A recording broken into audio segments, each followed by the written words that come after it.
আসসালামু আলাইকুম। কেমন আছেন সবাই? আলহামদুলিল্লাহ আল্লাহ পাকের অশেষ রহমতে আর আপনাদের সবার দোয়ায় আমি আর আমার পরিবারের সবাই ভালো আছি। আপনারা সবাই কেমন আছেন? আশা করছি ভালো আর সুস্থ আছেন এই প্রত্যাশা নিয়ে আমার আজকের ব্লগটি শুরু করতে যাচ্ছি। তো এই যে দেখতে পাচ্ছেন এখন কিন্তু দুপুরের খাবারের কিছুটা অংশ আপনাদের সঙ্গে শেয়ার করলাম। আর কি খাচ্ছি দুপুরে সেটা আমি অবশ্যই বলবো কারণ দুপুরে যে খাবারটা রান্না করেছিলাম সেটা হচ্ছে চিকেন রোস্ট। তবে এই চিকেন রোস্টের রেসিপিটা আজকে আমি আপনাদের সঙ্গে শেয়ার করতে পারছি না কারণ এই চিকেন রোস্টের রেসিপিটা আমি আমার কুকিং চ্যানেলে আপলোড করব। সেটার আর কি চ্যানেলের লিঙ্কটা আমি ডেসক্রিপশন বক্সে দিয়ে দেব, আপনারা চাইলে সেখান থেকে দেখে নিতে পারেন। তবে এখনো আপলোড করাটা হয়নি, আগামীকালকে আপলোড করব। তবে আপনারা চাইলে আগামীকালকে দেখে নিতে পারেন। সেজন্য তারই কিছু অংশ আপনাদের সঙ্গে তুলে ধরলাম। আর এই যারা কিনা এখনো চিকেন রোস্ট তৈরি করতে পারেন না কিংবা অনেক সময় বা অনেক ঝামেলার ব্যাপার মনে করে বাসায় তৈরি করেন না, তারা কিন্তু আমার এই রেসিপিটা দেখে খুব সহজে বানিয়ে নিতে পারবেন। আর আমরা যে বিয়ে বাড়ির চিকেন রোস্টটা খাই এত মজার হয়, তার চেয়েও অনেক বেশি মজার হয়েছিল আমি বলবো। কারণ আমার রেসিপি বলে বলছি না, আপনারা যদি এই রেসিপিটা দেখে বানিয়ে খান তাহলে একবার না বারবার বানিয়ে খেতে চাইবেন। তো আমার বাচ্চারা তো ভীষণই চিকেন রোস্টটা পছন্দ করে আর অনেক মজার হয়, ওরা সবসময় বলে। আর আপনাদের কাছে কেমন লেগেছে? আপনারা যদি না পারেন সেটা তৈরি করে অবশ্যই খাবেন, আর কেমন লেগেছে সেটা আমার কমেন্ট বক্সে কমেন্ট করে অবশ্যই কিন্তু জানাবেন। আর এখন হচ্ছে সকাল 10টা বাজে। 10টার দিকে আমার বড় মেয়ে স্কুলে চলে গেছে আর আমি রান্নার জন্য প্রস্তুতি নিচ্ছিলাম। আর এদিক দিয়ে দেখছিলাম যে আমার ছোট মেয়ে কি করতেছে। ও এই তো খেলতেছিল। ওর সব পুতুল নিয়ে তারপরে খেলনা-টেলনা নিয়ে খেলছিল। ও কি খেলছিল আমি একটু দেখছিলাম। এই যে দেখতে পাচ্ছেন ওর ছোট ছোট পুতুল, এগুলোকে ও খাটে শুয়ে রাখছে। তো কত সুন্দর করে খেলতেছে। আসলে বাচ্চাদের খেলা দেখলে কিন্তু আমাদেরও সেই ছোটবেলার খেলার কথাগুলো মনে পড়ে যায়। আমরাও ছোটবেলায় অনেক সুন্দর করে মজা করে খেলতাম। এই যে দেখতে পাচ্ছেন ওর হাতে একটা, এটা হচ্ছে ওর যে পুতুল সেগুলোর শোকেজ। এটার মধ্যে ওর ছোট ছোট পুতুলের কাপড়-চোপড় রেখে দেয়। এই যে দেখতে পাচ্ছেন ও দেখাচ্ছে। আসলে আমরা মেয়েরা ছোটবেলায় কিন্তু পুতুল খেলতাম। তখন হয়তো এত সুন্দর সুন্দর পুতুল ছিল না। তখন মাটির পুতুল ছিল। বাবা কিনে এনে দিত, সেগুলো দিয়েই খেলতাম। পুতুলের বিয়ে দিতাম। অনেক মজা করতাম। ছোটবেলায় সেই দিনগুলো আসলে বাচ্চাদেরকে দেখলে মনে পড়ে যায়। তবে ওরা তো আর তখনকার মতো ওই খেলনাগুলো এখন আর নেই। তারপরেও যতটা পাওয়া যায় আমি ওদেরকে কিনে দেই। ওরা এই ছোট ছোট খেলনা নিয়ে কিন্তু খুব আনন্দে খেলে। আসলে বাচ্চারা কিন্তু অল্পতেই খুশি হয়ে যায়। তো আমাকে দেখাচ্ছিল। তো ঠিক আছে, আমি এখন রান্নায় চলে যাব। আমি আগেই বলেছি যে আমি আজকে যে রান্নাটা করছি সেটা আমি পুরোটা রেসিপি শেয়ার করতে পারবো না। তবে কিছু কিছু অংশ আমি শুট করেছি আপনাদের জন্য। এই যে দেখতে পাচ্ছেন আমি অনেকগুলো পেঁয়াজ বেরেস্তা করে নেব। আসলে পারফেক্ট ভাবে পেঁয়াজ কিভাবে বেরেস্তা করতে হয় সেটা আমি আপনাদেরকে বলবো। চুলার আঁচটা একদম মিডিয়ামের চেয়েও কমিয়ে রেখে ভাজতে হবে কিছুক্ষণ, অনেকটা সময় নিয়ে 7 থেকে 8 মিনিটের মতো কিন্তু আমাদেরকে পেঁয়াজটা ভেজে নিতে হবে চুলার আঁচটাকে মিডিয়ামে রেখে। আঁচটা বাড়িয়ে দিলে কিন্তু পেঁয়াজটা কালার এসে পড়ে যাবে। আর এই যে দেখতে পাচ্ছেন মশলা, আমি এটা রোস্টের জন্য মশলাটা তৈরি করে নিয়েছি। আসলে সবকিছু হাতের কাছে তৈরি করে নিলে কিন্তু রান্নাটা করতে অনেক সহজ এবং সুবিধা হয়ে যায়। আর এই যে এইদিকে আমি পেঁয়াজগুলো বেরেস্তা করে নেব। আমার পেঁয়াজগুলো বেরেস্তা করতে 7 থেকে 8 মিনিট টাইম লেগেছে। কারণ ভালো কিছু করতে চাইলে, ভালো কিছু রান্না করতে চাইলে একটু সময় তো আমাদের লাগবেই, তাই না?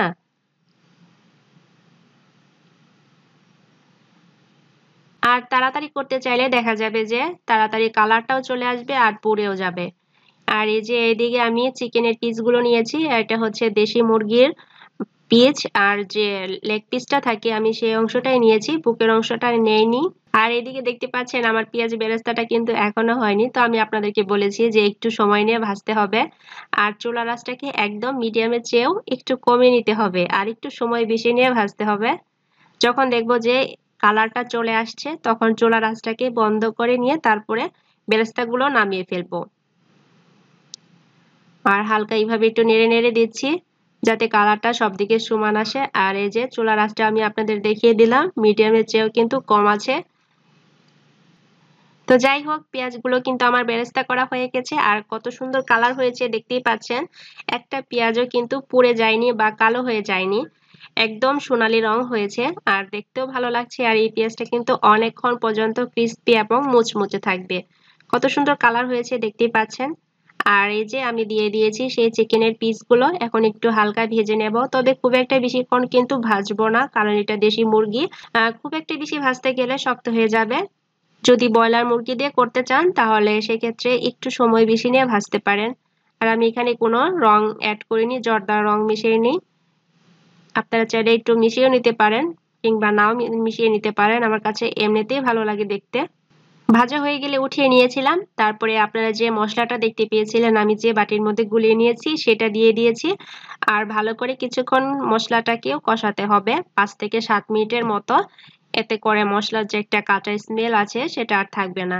ভালো করে কষানোর পরে যখন দেখবেন তেলটা একদম উপরে উঠে এসেছে, তখন বুঝতে হবে মশলাটা পারফেক্টলি কষানো হয়ে গেছে। এই যে দেখতে পাচ্ছেন আমি কিন্তু অনেকটা সময় নিয়ে কষিয়েছি আর তেলটাও কিন্তু উপরে উঠে এসেছে। কষানোর পরে আমি চিকেনগুলো দিয়ে দিয়েছি আর সামান্য পরিমাণে 1 কাপ পরিমাণ পানিও দিয়ে দিয়েছি, যাতে করে চিকেনটা ভালোভাবে সেদ্ধ হয়ে যায়। আর দেওয়ার পরে দেখতে পাচ্ছেন কত সুন্দর একটা কালার চলে এসেছে, দেখতেও কিন্তু অনেক ভালো লাগছে। আর এটা খেতে কতটা লোভনীয় হয়েছিল সেটা আপনারা তৈরি না করলে বুঝতেই পারবেন না। সেজন্য বলছি, যারা কিনা রোস্ট তৈরি করতে ভয় পান, অনেক সময় লাগে, অনেক ঝামেলার ব্যাপার মনে করেন, তারা কিন্তু আমার এই রেসিপিটা দেখে খুব সহজে বানিয়ে নিতে পারেন। আমি এর লিংকটা ডেসক্রিপশন বক্সে দিয়ে দেব, আপনারা চাইলে সেখান থেকে দেখে নেবেন।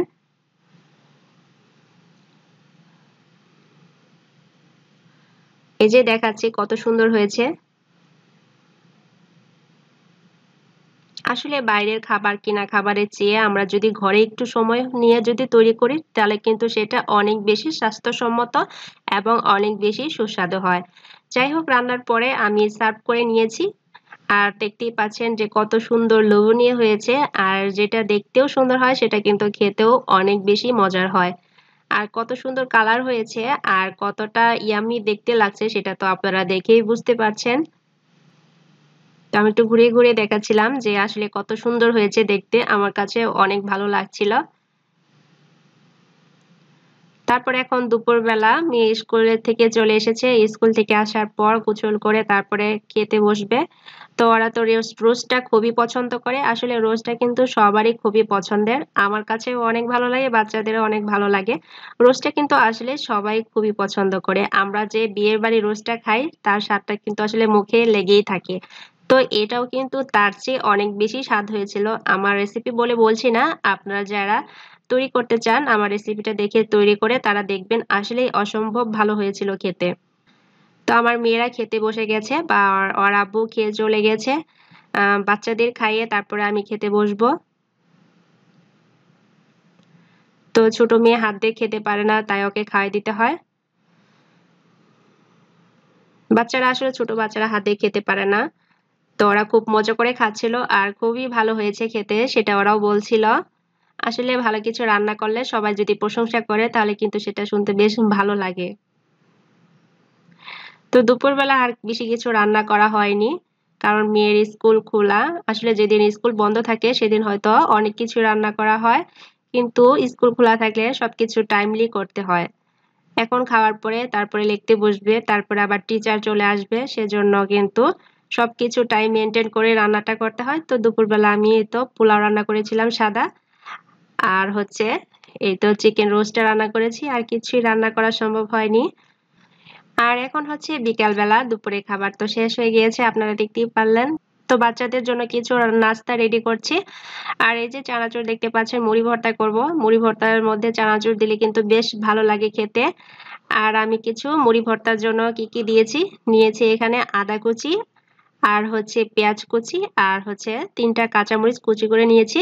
যেহেতু বাচ্চারা ঝাল খেতে পারবে না, ওদের জন্য কিছু ফল নিয়েছি। এখন মুড়ি ভর্তাটা করে নেব। আর বিকেল বেলায় মুড়ি ভর্তা খেতে কিন্তু বেশ ভালো লাগে। তো সবসময় আসলে খাওয়া হয় না, তারপরে মাঝে মধ্যে মুড়ি ভর্তা খেলে কিন্তু বেশ ভালো লাগে আর কি। তো এখন হচ্ছে একটু লবণ দিয়ে সবকিছু ভালো করে চটকিয়ে মাখিয়ে নেব। আসলে এক হাত দিয়ে মোবাইল ধরে রেখেছিলাম, আরেক হাত দিয়ে মুড়ি ভর্তা করছি, সেজন্য হয়তোবা একটু কাঁপাকাঁপি করতেছে। এখন আমি চানাচুরগুলো দিয়ে নিয়েছি, ভালো করে মাখিয়ে তারপরে মুড়িটা দিয়ে দেব। আর মুড়ি ভর্তা খেতে অসম্ভব ভালো হয়েছিল। বিকেলবেলা চায়ের সাথে মুড়ি ভর্তা খেলে কিন্তু খারাপ হয় না, বেশ ভালো লাগে আর কি। এই তো মুড়ি দিয়ে দিয়েছি, মুড়ি দিয়ে অল্প অল্প পরিমাণের মুড়ি দিয়েছি। এখন ভালো করে সবকিছু মিশিয়ে নিয়ে তারপরে হচ্ছে খাবো। তো ঠিক আছে, আমি এখানেই বিদায় নিয়ে নিচ্ছি। আর বিদায় নিতে নিতে একটা কথা বলবো, যারা এখনো আমার চ্যানেলটিকে সাবস্ক্রাইব করেননি তাদেরকে অনুরোধ করছি আমার চ্যানেলটিকে সাবস্ক্রাইব করে আমার চ্যানেলের পাশেই থাকবেন। আর পাশে থাকা ছোট্ট নোটিফিকেশন বেল আইকনটিও বাজিয়ে দিবেন, এতে করে আমার পরবর্তী ভিডিওগুলো সহজেই পৌঁছে যাবে আপনার মোবাইলে। ঠিক আছে, সবাই ভালো আর সুস্থ থাকেন এই প্রত্যাশা নিয়ে শেষ করছি। আল্লাহ হাফেজ।